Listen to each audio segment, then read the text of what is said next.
Hello and welcome to my acting vlog day 8.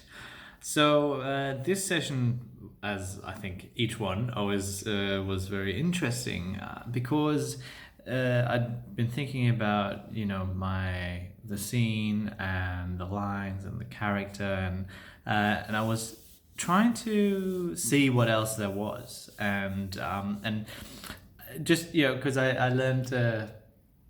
An American accent last year, and I just wanted to have a play with it, and just something about the script and this character just felt as if it just would sit so well with like an American accent, and it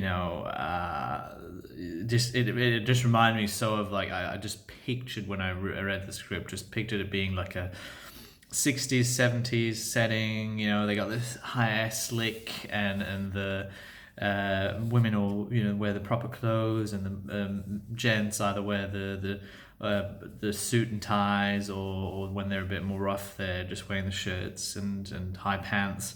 So it feels that way, but obviously it can be set anywhere. So from that I was like, I want to play with an American accent, and that was my intention going in. I was like, cool, this time I want to play with an American accent. So we then obviously spoke about the connection, how we kind of like started speaking about transitions, because I think that's been an issue for most of us working on the scenes, that you have in the end, like with ours particularly, the blow up where like Frank just goes to wants to hit April, and then he like hits the car, and we've been struggling to get there because we've often ended up at that point with different emotions that just didn't leave us in the point where it was like, I really want to like punch you now.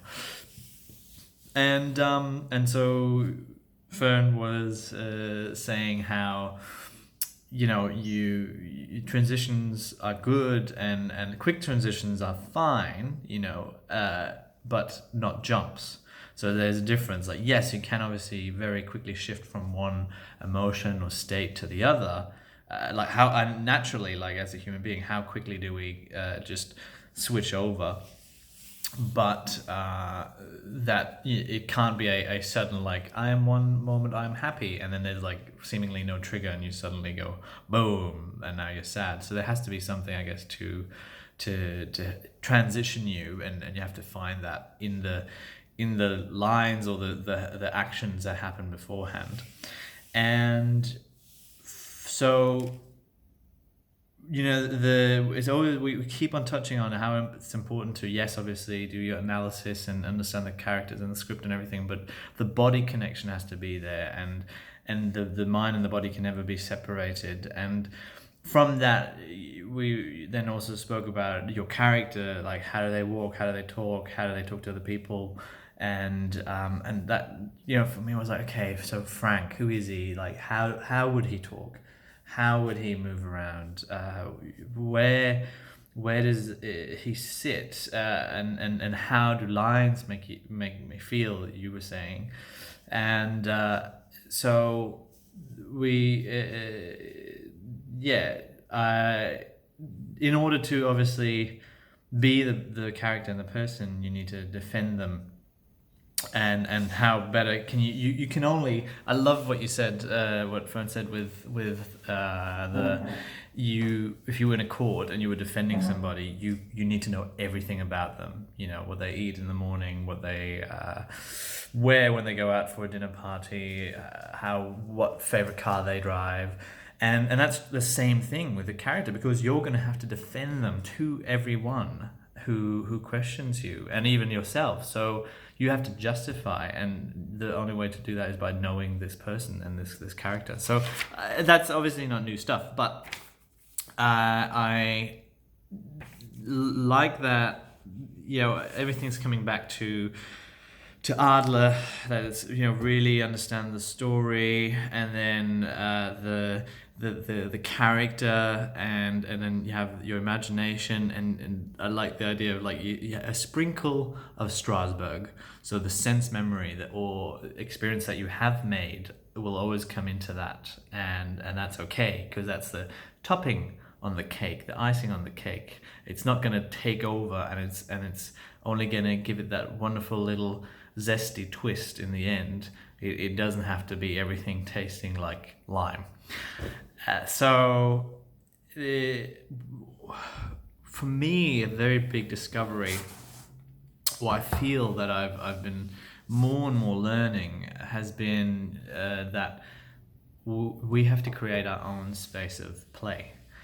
We always are preparing for that audition, for that film, for that feature, and we always are like, yeah, cool. When that audition comes, or I get that feature, wow, I'm gonna be ready, and then my creativity is just gonna pour out. But the problem is that if we just sit idle until then, our nerves are gonna get the better of us, because we finally have this audition for a massive blockbuster, and we've never done anything, or we've not been working, and we just shit our pants. So shit our pants, yes.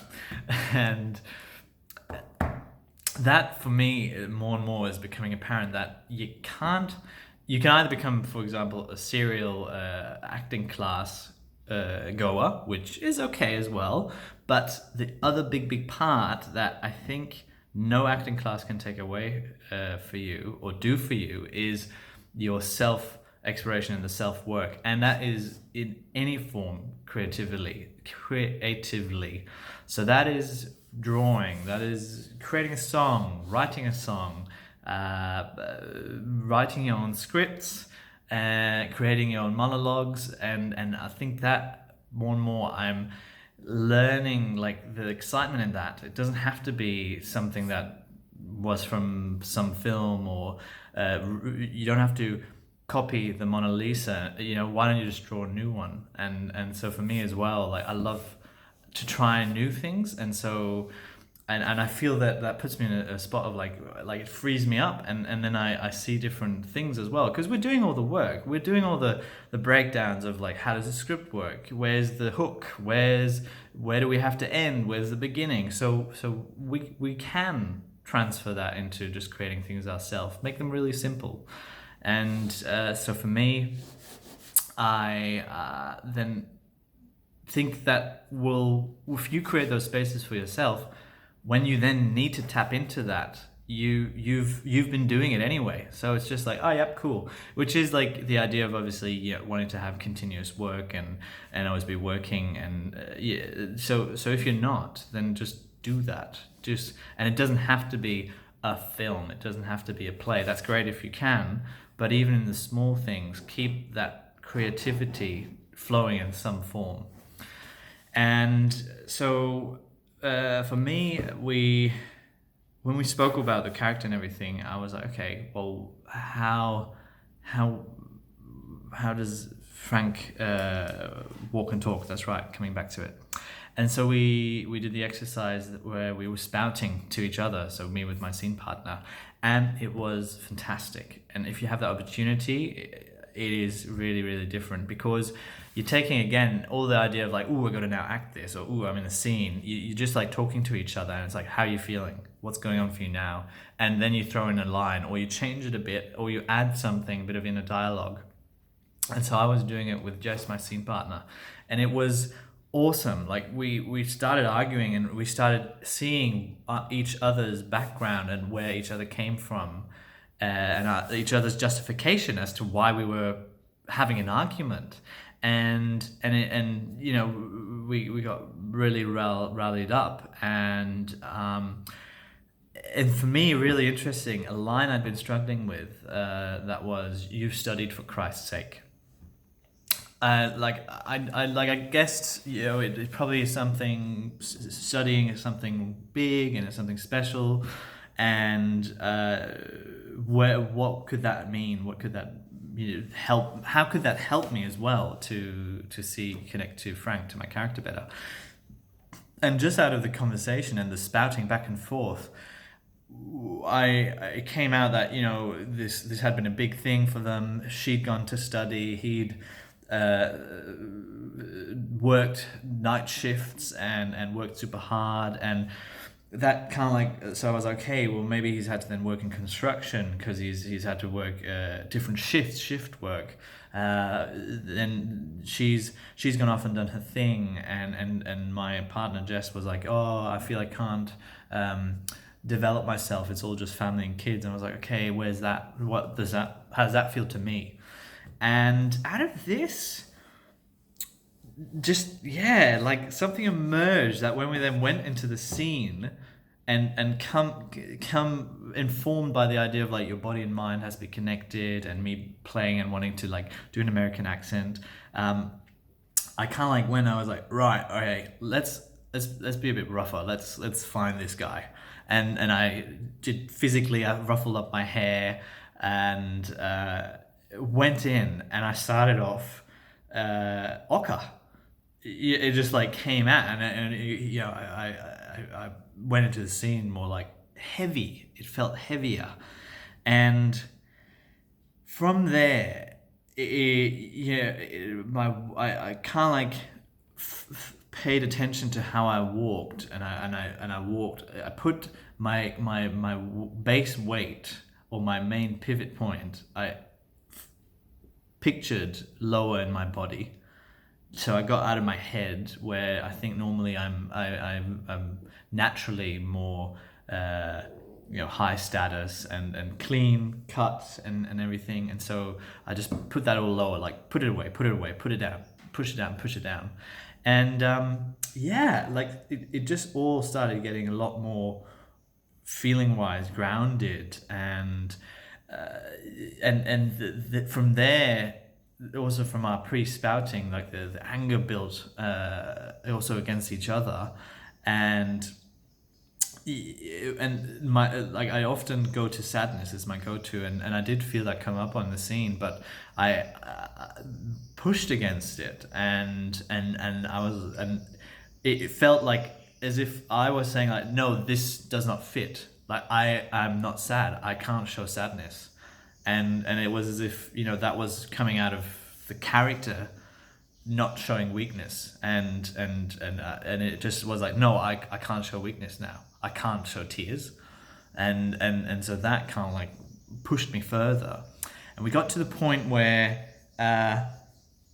and then my scene partner Jess, she like looked away again, you know, and so we kind of like did the look at me, and that was really good, because again, it's like you're staying in the scene, but you're throwing a little red herrings to like bring the person back into the scene. So that was really cool, and I realized that, you know, when Fern redirected or said if I needed you guys to break down, could you do it? I think both of us agreed, because we really felt more invested and more connected to our characters. And it wasn't about I might plan this at this and this point. It was more like, yes, I felt close to this person, and I felt how this person feels.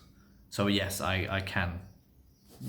I felt like breaking down, and it was actually, now I remember, I remember the area where I felt that way, but not the lines. And now in hindsight, I think it was the "you're sick" bit, and that like had the biggest meaning for me in that run through that we did.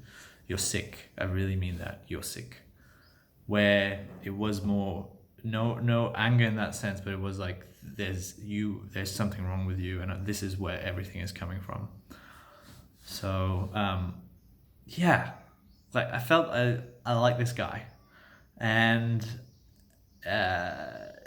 he sits like in my core, or in my groin, like that's where I feel Frank sits. So yes, very cool. Very cool. Would love to explore more. Yeah, I would say that's it. See you next week.